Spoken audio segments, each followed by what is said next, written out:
하나님의 사랑. 말씀 사랑 Christ Christ Makers.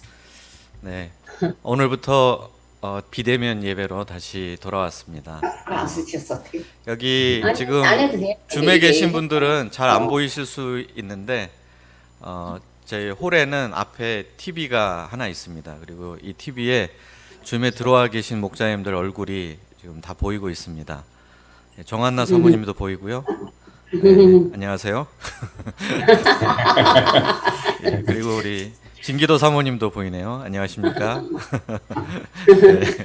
이게 두 번. 그 외에도 여러 목자님들 얼굴이 다 보이고 있는데요. 이렇게 비록 홀에서 함께 대면해서 보진 못하지만 또 화면을 통해서라도 이렇게 가까이서 계신 목자님들처럼 느끼면서 오늘 말씀을 전해보고자 합니다. 오늘 말씀의 제목은 끝까지 사랑하시니라입니다. 요절은 요한복음 13장 1절입니다. 다 함께 요절 말씀인 요한복음 13장 1절 말씀을 함께 읽겠습니다. 시작.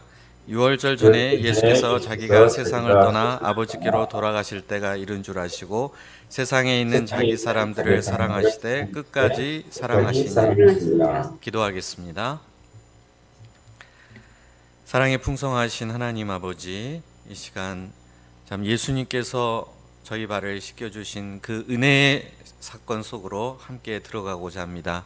이 가운데서 우리 주님의 끝까지 사랑하시는 그 놀라운 사랑을 깨닫게 하시고 또 우리도 서로 발을 씻겨주는 사랑의 사람들로 빚어주시기를 간절히 기도합니다. 함께하여 주실 줄 믿사오며 예수님의 이름으로 기도합니다.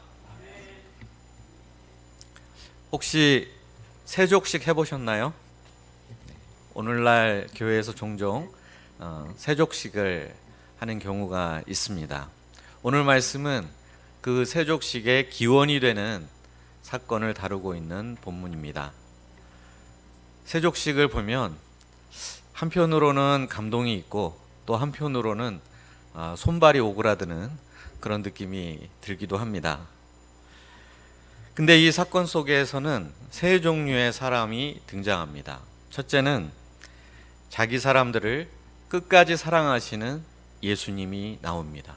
그리고 둘째는 처음에는 사랑했는데 결국에는 배신을 선택한 가룟 유다가 등장합니다.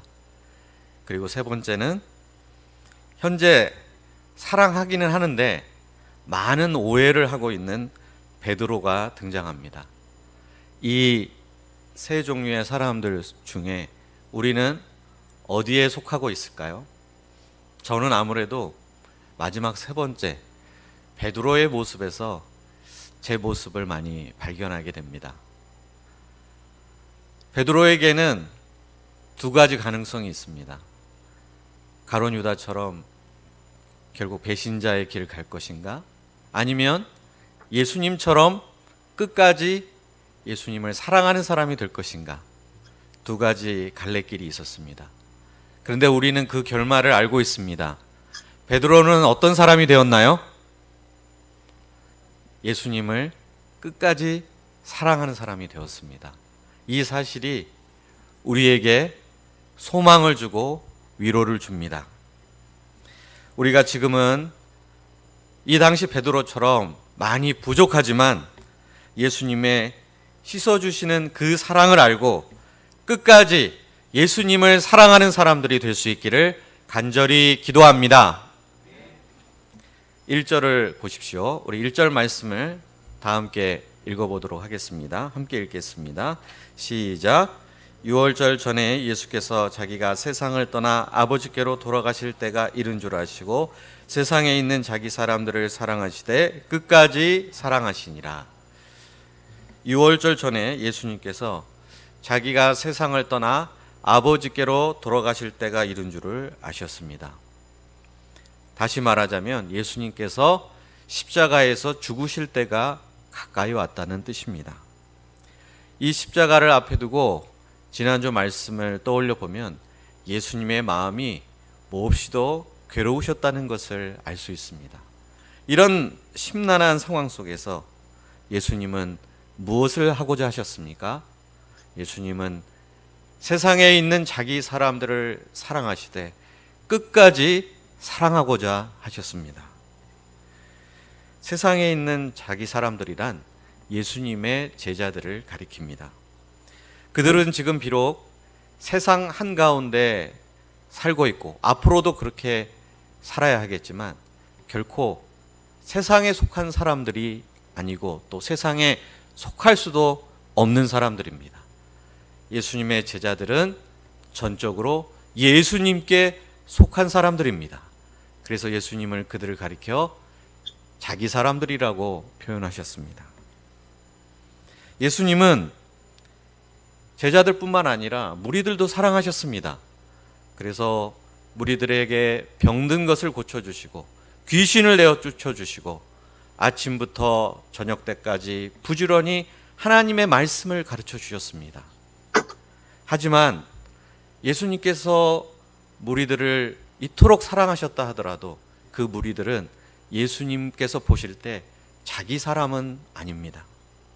무리를 이만큼 사랑하셨다면 자기 사람들인 제자들을 향한 그 예수님의 사랑은 얼마나 깊고도 풍성할까요? 오늘부터 시작되는 요한복음의 이 후반부 말씀은 예수님의 자기 사람들을 향한 그 특별하고도 놀랍고도 아름다운 사랑이 어떠한가를 우리에게 잘 보여주고 있습니다. 그러면 자기 사람들을 향한 예수님의 사랑의 첫 번째 특징이 무엇일까요? 오늘 말씀은 이렇게 말하고 있습니다. 자기 사람들을 사랑하시되 끝까지 사랑하시니라. 끝까지 사랑한다는 말이 무슨 뜻일까요? 끝까지라는 말을 우리가 시간의 관점에서 보면 마지막 숨을 거둘 그 순간까지 죽기까지 사랑하신다는 뜻이 있습니다. 또 다르게 본다면 하나도 남김없이 모든 것을 다 쏟아 부어서 사랑하신다는 뜻이 있습니다. 십자가에서 죽음을 코앞에 두고 있는 이 엄중한 시점에서 예수님은 이 자신에게 얼마 남아있지 않은 그 소중한 시간들을 이 세상에 남게 될 자기 사람들을 사랑하시되 끝까지 사랑하시는 일에 모두 다 쏟아붓고자 하셨습니다. 그런데 이와 같이 끝까지 사랑하시는 예수님과 대조되는 한 인물이 등장합니다. 그는 누구일까요? 2절을 보십시오. 2절 말씀도 함께 읽어보겠습니다. 시작. 마귀가 벌써 시몬의 아들 가롯 유다의 마음에 예수를 팔려는 생각을 넣었더라. 그는 바로 가롯 유다입니다. 마귀가 유다의 마음 속에 들어와서 그의 마음 안에 예수님을 팔려는 생각을 넣었습니다. 그렇다고 해서 유다에게 책임이 없는 것이 아닙니다. 마귀가 넣어준 그 생각을 거절하지 않고 냉큼 받아들이고 영접한 사람은 다름 아닌 바로 가롯 유다입니다. 이것은 유다가 현재 예수님을 전혀 사랑하지 않고 있다라는 것을 분명하게 보여주고 있습니다. 그러면 가롯 유다는 처음부터 예수님을 전혀 사랑하지 않았을까요? 그럴 리는 없습니다. 만약 그랬다면 그가 결코 예수님의 뒤를 따르지도 않았을 것입니다. 유다는 처음에 예수님을 사랑했습니다. 예수님이 나를 성공과 출세의 사닥다리의 맨 위에 단숨에 올려놓아 주실 분이라고 기대하고 그 예수님을 아끼고 사랑했습니다. 그래서 자신의 모든 것을 다 뒤로 하고 예수님의 뒤를 따르기 시작했습니다. 그런데 어느 때부터인가 예수님께 실망하기 시작했습니다. 예수님이 내가 기대했던 그런 분이 아닌 것 같다. 그런 생각이 들기 시작했습니다. 이 실망은 곧 배신감으로, 배신감은 곧 미움으로, 미움은 곧 예수님을 팔려는 생각까지 나아가게 만들었습니다. 유다의 예수님을 향한 사랑은 예수님이 내가 바라는 것, 내가 원하는 것, 내가 간절히 소망하는 것을 이루어 주실 수 있다라는 조건 하에서만 지속될 수 있는 그런 사랑이었습니다. 그러나 그 조건이 더 이상 채워질 수 없다는 것을 알게 되었을 때 유다는 더 이상 예수님을 사랑할 수 없게 되었습니다. 만약 예수님의 사랑도 이 가룟 유다와 같은 조건적인 사랑이었다면 그러면 어떻게 되었을까요? 예수님은 결코 끝까지 제자들을 사랑하실 수가 없으셨을 것입니다. 한번 생각해 보십시오. 예수님이라고 제자들에게 실망한 만한 일이 없으셨을까요? 예수님은 큰 비전과 소망 가운데 12명의 제자를 부르셨습니다. 그런데 그들이 예수님께 보여준 모습은 어떻습니까? 그들은 영적으로 둔해도 너무 둔한 사람들이었습니다. 믿음이 없어도 너무 없는 사람들이었습니다. 아무리 가르치고 또 가르치고 본을 보여주고 표적을 보여주어도 그들의 믿음은 잘 자라지 않았고 영적으로 깨달음도 너무 느렸습니다. 그런데 이 정도는 애교에 불과합니다. 당장 보십시오. 오늘 말씀에도 보면 지난 3년 반 동안 매일 함께 먹고 함께 자고 함께 대화하고 교제를 나눴던 그 12명 중에 한 명인 가룟 유다가 스승인 예수님을 팔아넘기려는 생각을 하고 있습니다. 얼마나 예수님이 느끼신 그 배반감이 처절하고 아팠을까요? 그뿐만이 다가 아닙니다. 예수님은 이제 앞으로 제자들이 어떤 모습을 보이게 될지를 다 알고 계십니다. 이후에 겟세마네 동산에서 예수님께서 피와 땀을 땅바닥에 쏟으시며 그 간절히 기도하시는 순간에 소위 수제자라고 불리는 이 3명의 제자들은 쿨쿨 잠만 자게 될 것입니다. 예수님이 수제자로 중에 또한 가장 높은 자리에 두시고 아끼고 사랑하셨던 베드로는 닭이 울기 전에 예수님을 모릅니다. 나는 그가 누군지 알지 못합니다. 맹세할 수 있습니다. 이렇게 3번이나 부인하는 사람이 될 것입니다. 예수님이 이 모든 사실을 다 아셨습니다. 그렇다면 예수님도 얼마든지 나도 너희에게 실망했다. 내가 그렇게 사랑하고 아꼈건만 어떻게 나한테 이럴 수가 있느냐 하시면서 더 이상 사랑하시기를 멈추고 이제 나도 한계에 도달했으니 너희가 알아서 해라 이렇게 말씀하실 수도 있으셨습니다. 그러나 예수님은 결코 그렇게 하지 않으십니다. 세상에 있는 자기 사람들을 사랑하시되 끝까지 죽기까지 마지막 순간까지 모든 것을 아끼지 않고 남김없이 다 쏟아부어 사랑하고자 하십니다. 제자들의 실패가 결코 예수님의 사랑을 이길 수 없습니다. 왜 그럴까요? 예수님의 사랑은 끝까지 사랑하시는 사랑이기 때문에 그렇습니다. 우리가 예수님을 끝까지 사랑할 수 있을까요? 처음에는 사랑했는데 결국에는 배신하면 어떻게 되죠? 누가 알 수 있습니까? 배신까지는 아니더라도 베드로처럼 자기의 안전과 유익을 위해서 예수님을 부인하고 부끄럽게 여기는 사람이 되면 어떻게 될까요?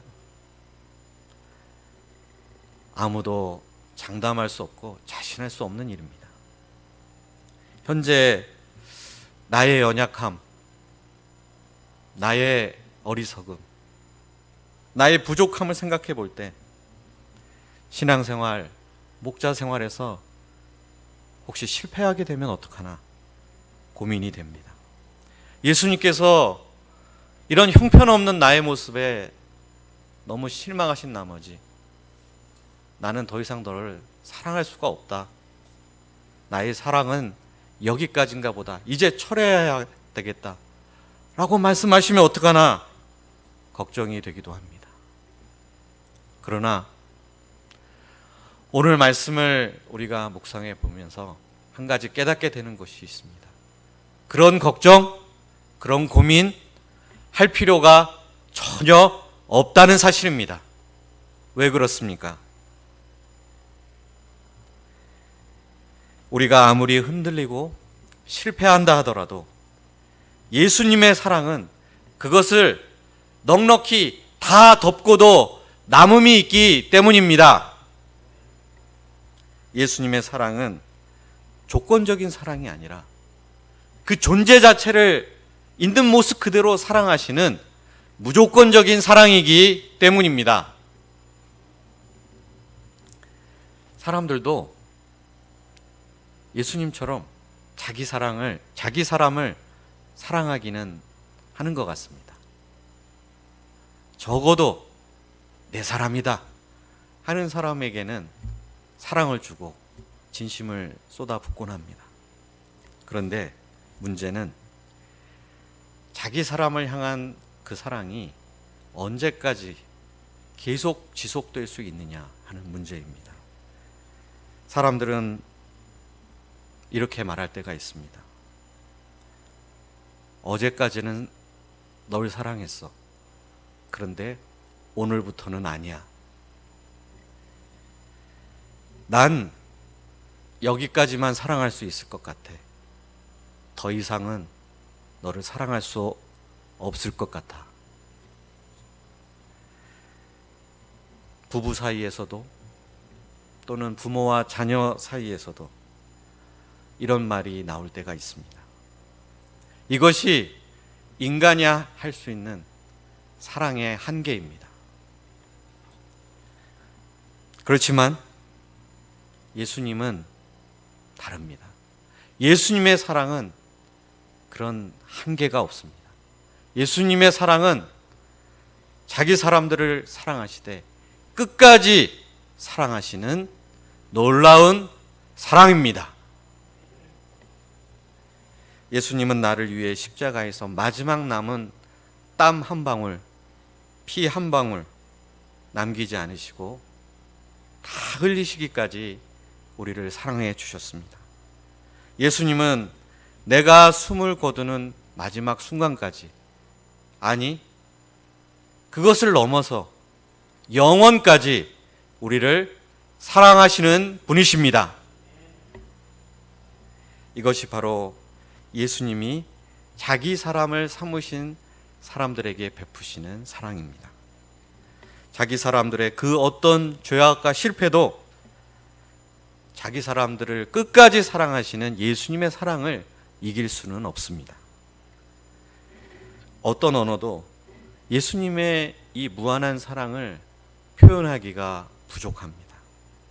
그래서 사도 요한은 이 예수님의 사랑을 어떻게 표현할까 고민하다가 결국 오늘 말씀 1절에 나온 대로 아주 단순하게 이렇게 표현한 것 같습니다. 세상에 있는 자기 사람들을 사랑하시되 끝까지 사랑하시니라. 우리가 어떤 상황, 어떤 일을 만나더라도 예수님의 이 끝까지 사랑하시는 무한한 사랑을, 그 한계 없는 사랑을 굳게 신뢰할 수 있기를 기도합니다. 그러면 자기 사람들을 향한 이 예수님의 사랑이 어떤 모습으로 나타났을까요? 4절과 5절을 보십시오. 우리 4절과 5절 말씀 함께 읽어보도록 하겠습니다. 시작. 저녁 잡수시던 자리에서 일어나 겉옷을 벗고 수건을 가져다가 허리에 두르시고 이에 대야에 물을 떠서 제자들의 발을 씻으시고 그 두르신 수건으로 닦기를 시작하여. 예수님은 저녁 식사를 하시던 도중에 갑자기 자리에서 일어나셨습니다. 그러더니 입고 있는 겉옷을 벗으시고 허리에 수건을 두르셨습니다. 그리고 대야에 물을 떠오셔서 제자들의 발을 한 사람 한 사람씩 닦아주기 시작하셨습니다. 그리고 정성스럽게 그 제자들의 발을 닦으신 후에 허리에 둘렀던 수건을 꺼내서 또한 정성스럽게 제자들의 발에 묻은 물기를 닦아주셨습니다. 당시 유대인들은 우리가 여름에 신는 샌들과 같은 그런 종류의 신발을 신었습니다. 그리고 물론 당시의 도로는 모두 다 비포장이었습니다. 유대의 날씨는 매우 건조했기 때문에 밖에 나가면 사방에 먼지가 가득했습니다.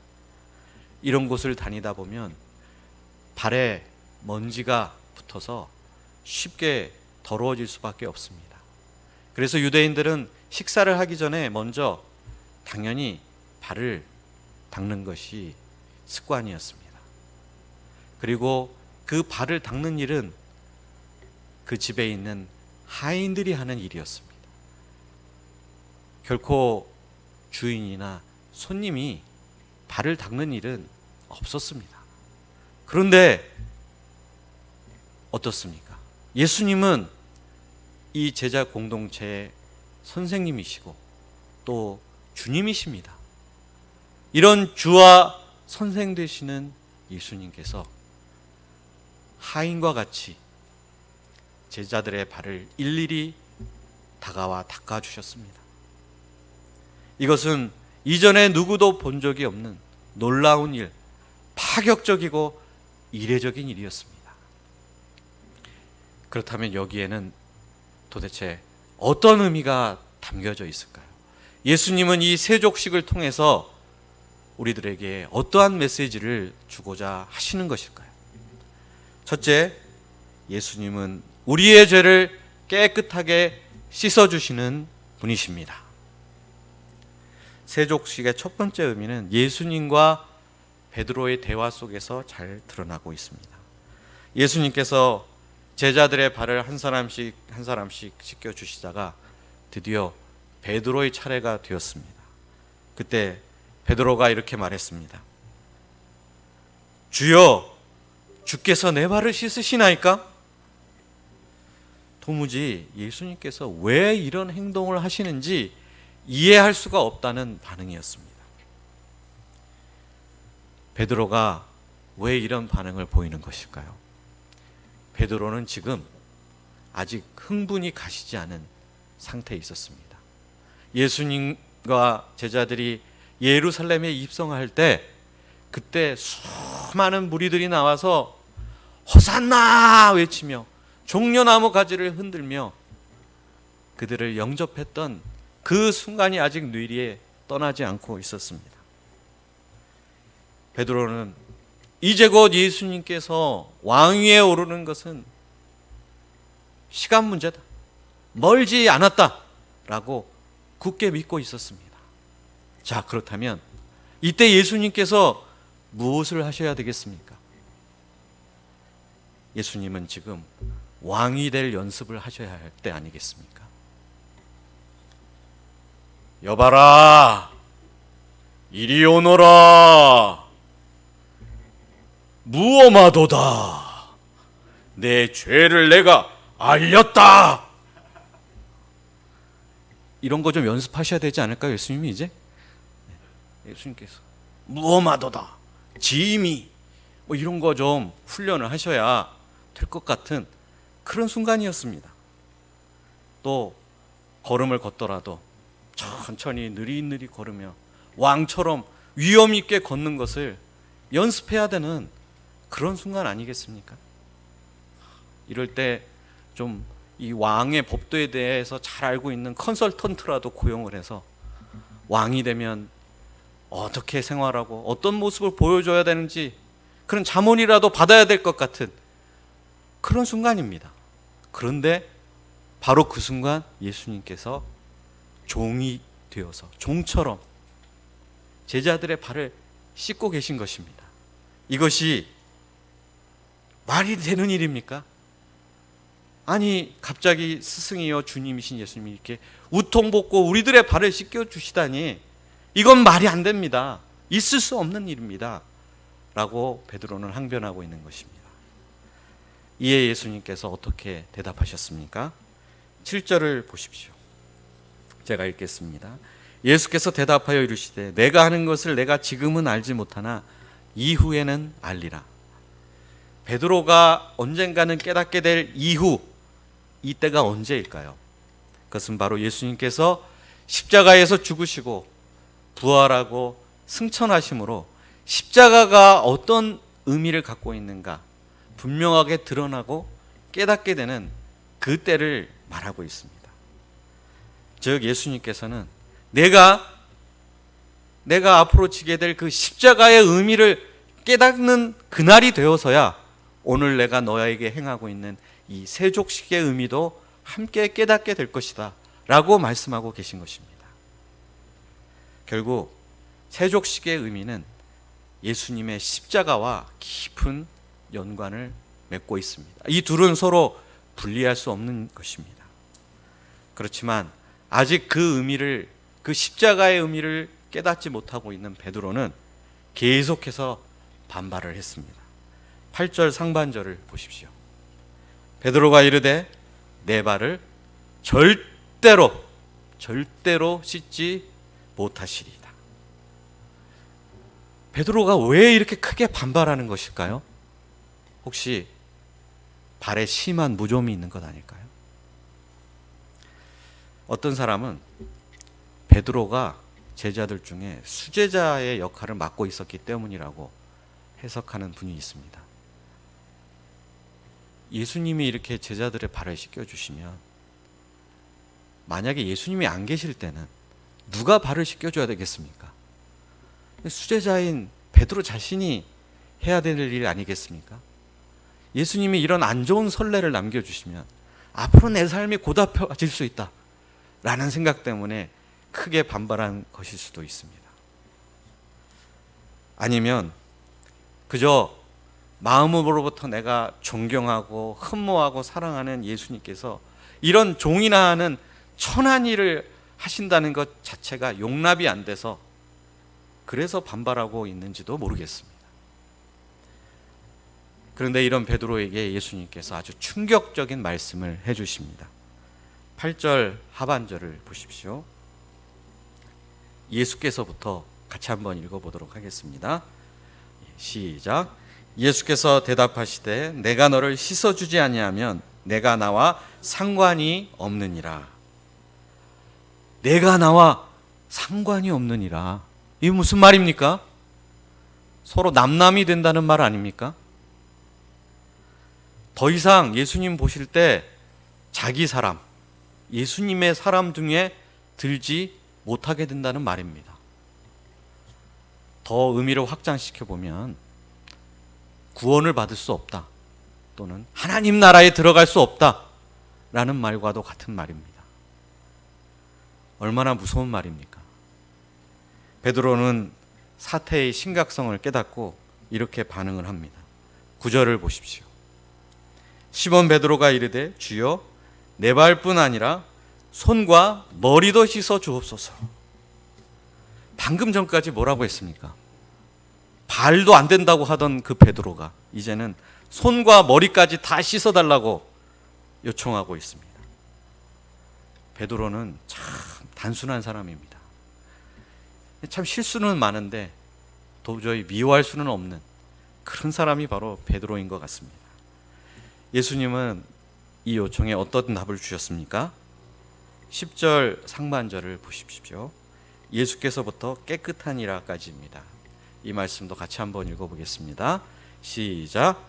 예수께서 이르시되 이미 목욕한 자는 발밖에 씻을 필요가 없느니라. 온몸이 깨끗하니라. 여기서 목욕한다는 게 무엇을 의미할까요?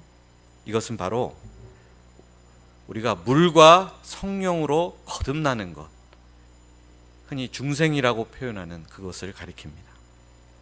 우리가 거듭나는 그 순간 십자가에서 흘리신 예수님의 보배로운 피로 우리의 모든 더러운 죄가 씻음을 받게 됩니다. 이것이 바로 목욕하는 것입니다. 그 후에 깨끗하게 된 정결한 하나님의 자녀로 거듭 태어나게 됩니다. 그런데 이 거듭남은 일생에 단 한 번밖에 없습니다. 한 번 거듭난 사람은 다시 또 거듭날 필요가 없습니다. 그래서 예수님께서 제정하신 성례 중에 거듭남을 상징하는 나타내는 성례가 있습니다. 무엇입니까? 세례 아닙니까? 그래서 이 세례는 일생에 있어서 단 한 번만 받는 것입니다. 그런데 거듭난 사람은 그러면 이미 깨끗해졌기 때문에 더 이상 발을 씻을 필요가 없을까요? 이렇게 주장하는 사람들이 있습니다. 그들이 바로 우리가 구원파라고 부르는 이단 세력입니다. 구원파는 아니 한 번 거듭나고 죄 씻음 받았는데 그 다음에 무슨 죄를 고백하고 죄사함 받을 필요가 있느냐? 한 번의 죄 씻음으로 너희 모든 죄가 용서됐으니 더 이상 죄를 고백하고 회개할 필요가 없다라고 주장을 합니다. 맞는 말입니까? 맞는 말인 것 같지만 전혀 틀린 말입니다. 오늘 예수님께서 뭐라고 말씀하십니까? 이미 목욕한 사람이라 할지라도 발은 씻어야 된다라고 말씀하고 계십니다. 왜 그렇습니까? 거듭난 사람이라 할지라도 또다시 죄를 범하게 되기 때문입니다. 그러므로 계속해서 예수님 앞에 나아가서 죄를 고백하고 죄사함을 받아야만 합니다. 이 말씀을 듣고 기억했던 사도 요한은 나중에 요한 일서를 쓰면서 구원받은 성도들을 향해서 이렇게 권면한 바가 있습니다. 요한일서 1장 9절입니다. 우리 요한일서 1장 9절 말씀을 다 함께 한 목소리로 읽어보도록 하겠습니다. 시작. 만일 우리가 우리 죄를 자백하면 그는 미쁘시고 의로우사 우리 죄를 사하시며 우리를 모든 불의에서 깨끗하게 하실 것이요. 이 사도 요한은 불신자를 향해서 이 말을 하고 있는 게 아닙니다. 이미 거듭나서 예수님을 믿고 있는 성도들을 향해서 하고 있는 것입니다. 예수님의 십자가에서 우리의 과거의 죄, 현재의 죄, 그리고 미래의 죄까지 모든 죄가 한꺼번에 다 용서함을 받고 깨끗하게 되었습니다. 그리스도의 십자가의 피로 우리의 일평생에 지을 모든 죄가 한꺼번에 다 씻음을 받았습니다. 그래서 우리는 온몸이 깨끗한 사람이 되었습니다. 그런데 왜 계속 발을 씻어야 됩니까? 왜 계속해서 죄를 고백해야 합니까?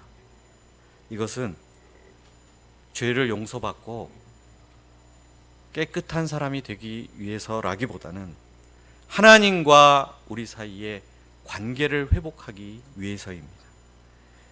죄를 계속해서 지으면서 그 죄를 하나님께 나아가서 고백하지도 않고 회개하지도 않는다면 그 사람은 아무리 이미 구원받은 사람이라고 할지라도 하나님과의 교제, 하나님으로부터 오는 그 은혜를 충만히 누리며 살아갈 수가 없게 될 것입니다.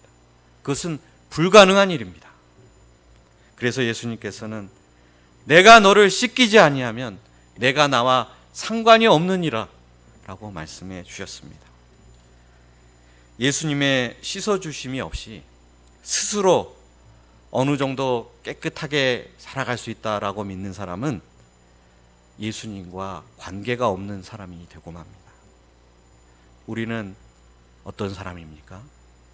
나는 씻겨져야 할 죄가 있는 사람입니다.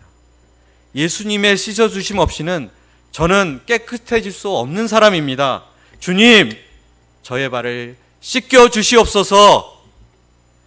이렇게 고백하고 기도하며 주님께 나아가는 사람에게 복이 있을 것입니다. 이것이 주님이 우리에게 주시는 큰 은혜인 줄 믿습니다. 10절 하반절과 11절을 보십시오. 제가 읽겠습니다. 너희가 깨끗하나 다는 아니니라. 이는 자기를 팔자가 누구인지 아심이라. 그러므로 다는 깨끗하지 아니하다 하시니라. 정말 안타깝게도 예수님의 12 제자들 중에는 아직 목욕하지 않은 사람이 한 사람 있었습니다. 그는 바로 가룟 유다였습니다.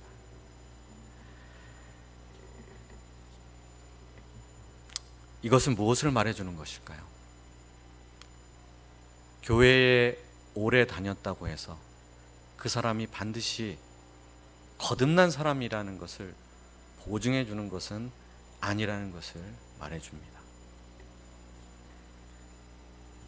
신앙생활을 오래 한 것처럼 보이지만 아직 예수님의 십자가의 보혈로 씻음을 받지 않은 사람이 얼마든지 있을 수 있습니다.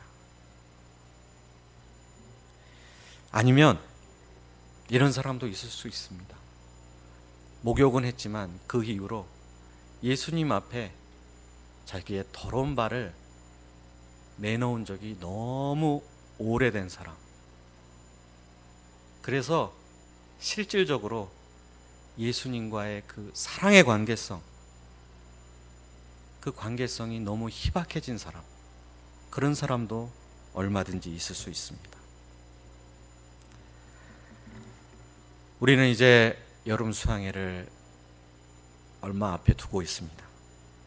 이번 여름 수양회가 우리들에게 십자가에서 흘리신 예수님의 피로 씻음을 받는 그 은혜를 누리는 여름 수양회가 될 수 있기를 간절히 기도합니다. 학사 주제 1강 말씀인 빌립보서 2장 말씀은 예수님의 십자가를 다루고 있습니다. 그리고 학생 주제 2강 말씀 저들을 사하여 주옵소서 말씀은 누가복음에 나타난 예수님의 십자가 사건을 깊이 있게 다루고 있는 말씀입니다. 이 두 강의뿐만 아니라 그 외의 모든 말씀 가운데는 예수님의 이 십자가의 은혜, 우리의 더러운 죄를 씻어주시는 그 은혜가 곳곳에 스며들어 있습니다. 설사 이번 수양회가 비대면으로 진행된다 하더라도 우리를 정결케 하시는, 우리를 깨끗게 하시는 그 십자가 복음의 능력이 랜선을 타고 우리들 심령에 역사할 줄을 믿습니다. 이번에 인생 소감과 또 소감을 발표하시는 모든 분들에게도 우리 죄를 씻어주시는 이 예수님의 은혜가 먼저 충만히 임할 수 있기를 기도합니다.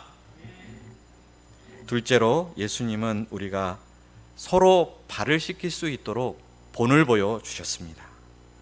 예수님께서 제자들의 발을 씻으신 후에 옷을 입으시고 다시 앉으셨습니다.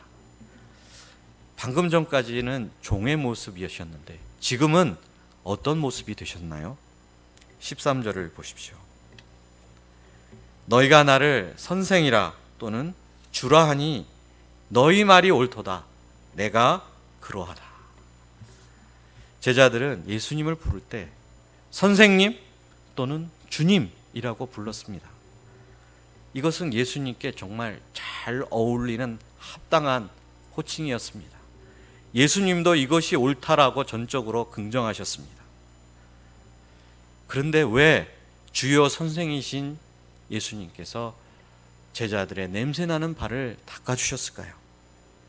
14절과 15절을 보십시오. 우리 14절, 15절 말씀을 다 함께 읽어보도록 하겠습니다. 시작. 내가 주와 또는 선생이 되어 너희 발을 씻었으니 너희도 서로 발을 씻어주는 것이 옳으니라. 내가 너희에게 행한 것 같이 너희도 행하게 하려 하여 본을 보였노라. 예수님은 주님이시고 선생님이 되심에도 불구하고 제자들의 발을 씻겨주셨습니다. 그러면 제자들은 어떤 사람입니까? 그들은 주님도 아니고 선생님도 아닙니다. 그들은 종들입니다. 주님이 낮아져서 종들의 발을 씻겨 주셨다면, 종들이 서로의 발을 씻겨 주는 것은 너무나 지극히 당연하고도 합당한 일이 될 것입니다. 이것은 의심할 것도 없고 궁시렁거릴 만한 일도 아닙니다. 그런데 만약 이때 나는 도저히 남의 발을 씻겨줄 수는 없다, 그건 내 자존심이 허락할 수 없는 일이다 라고 말한다면 그는 어떻게 되는 것입니까? 이 말은 곧 내가 주요 선생이신 예수님보다 더 높은 사람이다, 주님은 하실지 몰라도 나는 할 수 없다, 왜냐하면 나는 주님 머리 위에 있기 때문이다 라고 선포하는 것이나 마찬가지입니다. 이것은 말도 되지 않는 일, 있을 수 없는 일 아니겠습니까? 그래서 예수님께서 이렇게 다시 한번 강조해 주셨습니다. 16절을 보십시오. 내가 진실로 진실로 너에게 이르노니 종이 주인보다 크지 못하고 보냄을 받은 자가 보낸 자보다 크지 못하나니. 그런데 이 말씀은 굳이 예수님이 하지 않으셨어도 누구나 다 알고 있는 상식에 속하는 내용입니다. 종이 주인보다 클 수 없습니다. 보냄을 받은 자가 보낸 자보다 크지 못하다는 것은 자명한 사실입니다. 그렇기 때문에 큰 자가 행한 것을 작은 자가 하지 않을 수 없습니다. 보낸 자가 목숨을 바쳐 행한 일을 보냄을 받은 자가 하지 않을 수 없습니다. 그 일이 무엇입니까? 바로 그것은 서로의 발을 씻겨주는 것입니다. 그러면 발을 씻겨주는 것이 구체적으로 어떻게 하는 것일까요? 예수님께서는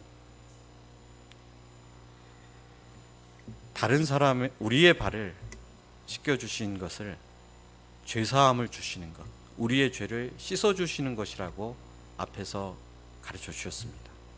그런데 이것은 우리에게 그대로 적용할 수 없는 일입니다.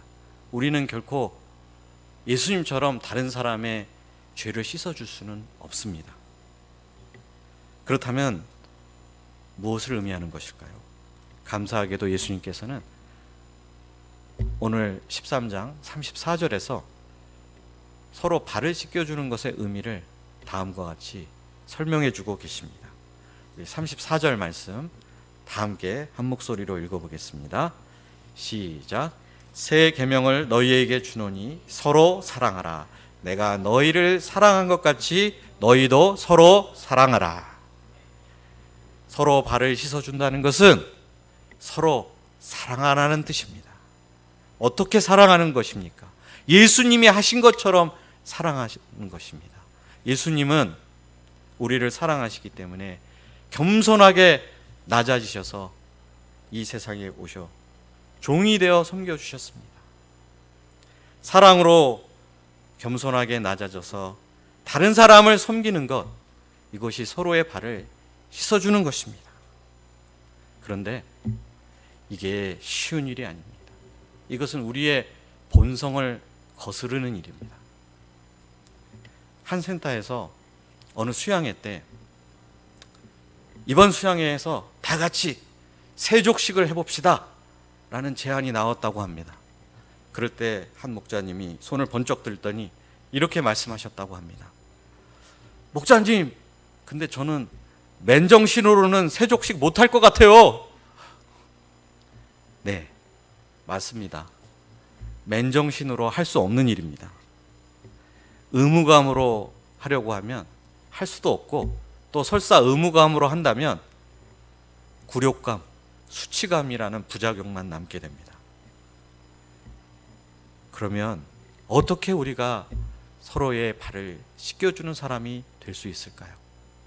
그것은 오늘 예수님께서 말씀하신 그 세족식의 첫 번째 의미를 아는 사람만이 그렇게 할 수 있습니다. 내가 예수님께 얼마나 씻음을 받았는가, 얼마나 우리 예수님으로부터 큰 사랑과 섬김을 받았는가, 그것을 아는 만큼 우리는 서로의 발을 씻어주는 사람이 될 수 있습니다. 우리는 스승이요 주님이신 예수님으로부터 평생토록 갚아도 다 갚을 수 없는 사랑의 빚, 섬김의 빚을 지고 있습니다. 그런데 예수님께서는 그 빚을 나에게 갚아라, 너희가 내 발 좀 씻겨줘라 라고 말씀하지 않으십니다. 예수님은 그 빚을 내 곁에 있는 형제들과 자매들에게 갚아줘라. 그들의 내 발 말고 그 형제 자매들의 발을 씻겨줘라 라고 우리에게 명하고 계십니다. 이 말은 달리 표현하면 우리 곁에 있는 형제 자매들을 대할 때 마치 주님을 대하듯, 선생님을 대하듯 하라는 뜻입니다. 주인을 대하듯, 상전을 대하듯 그들을 영접하고 섬기라는 뜻입니다. 이것을 실천하는 사람에게 예수님은 어떤 약속을 주고 계실까요? 17절입니다. 우리 마지막으로 17절 말씀을 함께 읽어보도록 하겠습니다. 시작. 너희가 이것을 알고 행하면 복이 있으리라. 다시 한번 읽어보겠습니다. 너희가 이것을 알고, 알기만 하면 안 됩니다. 알고 행하면 복이 있으리라. 세상의 지혜는 높은 자, 섬김을 받는 자, 다스리는 자의 행복에 대해서 가르칩니다. 가르칠 뿐만 아니라 우리는 그것에 대해서 학교에서, 군대에서, 회사에서, 거의 삶의 모든 영역에서 경험으로 이것을 터득해 갑니다. 그런데 예수님은 정반대의 행복에 관해서 말씀하십니다. 종의 행복, 섬기는 자의 행복, 씻음을 받는 자가 아니라 씻겨주는 자의 행복에 관해서 우리에게 가르쳐주고 계십니다. 이건 역시 이론이 아닙니다. 예수님께서 본을 보이시고 직접 그 삶을 살아내심으로 경험하시고 입증하신 내용을 우리에게 전달해 주고 계십니다. 이 두 가지 중에서 어떤 행복을 선택하시겠습니까? 세상이 가르쳐준 행복, 섬김받고 높아지는 자의 행복을 따라 사시겠습니까? 아니면 예수님께서 친히 보증하신 행복론, 섬기는 자의 행복을 따라 사시겠습니까? 세상의 행복 원리를 따르면 잠시는 기분이 좋아질 수 있습니다. 그러나 정말 그것은 아주 잠깐뿐입니다. 내가 내려오는 순간, 혹은 나보다 더 높은 사람을 만나서 그를 섬겨야 하는 그 순간에는 잠깐의 행복은 지나가고 또다시 비참함을 느끼게 될 수밖에 없습니다. 그러나 예수님께서 가르쳐 주신 대로 종의 자리에서 섬기는 자로, 발 씻음을 받는 사람에서 발 닦아주는 사람으로 사는 사람에게 천국의 기쁨과 행복이 임하게 될 것입니다. 우리 각자가 예수님께서 말씀하신 이 진정한 행복을 누리고 우리 아나밀부가 서로의 발을 씻겨주고 서로를 섬기며 서로를 사랑하는 천국의 기쁨이 충만한 교회가 될 수 있기를 간절히 기도합니다. 기도하겠습니다. 살아계시고 거룩하신 하나님 아버지, 이 시간 진정한 행복의 비결, 천국의 기쁨의 비결을 가르쳐 주셔서 감사합니다. 그것은 높아지고 섬김받고 군림하는 데서 오는 것이 아니라 예수님처럼 종이 되어 낮아지고 섬기고 사랑하는 데서 오는 행복임을 깨닫습니다. 이것을 알고 행하는 자는 복이 있다 하셨습니다.